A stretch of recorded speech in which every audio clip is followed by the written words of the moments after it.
Alright, we're going to show you how to put in our friction shock kit here. This is the JD model. You want to start out with removing your stock rocker stud right here. And you want to install the supplied friction shock, the rocker stud.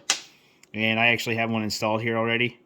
So once you get that in and you put your rocker arm back on, you actually take the plates here.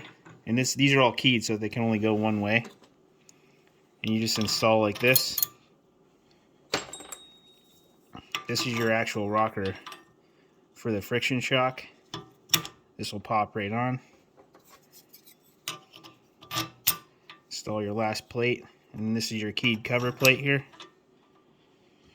And you can actually put your spring on, start your little castle nut, and you want to reuse it with this castle nut that's in the kit, because this actually has the spot for your cotter pin to lock this. And then this particular bike, this 1913, has a fender brace. So we're going to put that back in place here.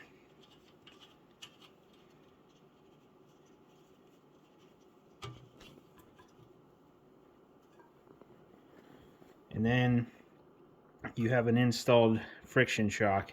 So to adjust your ride control is just the tension you apply on this nut right here. And the tighter you go, you can make this solid front end.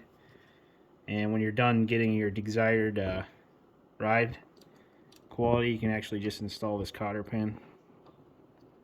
Maybe. Well, they were going right in.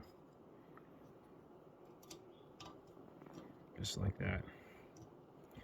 And there you go, FS500.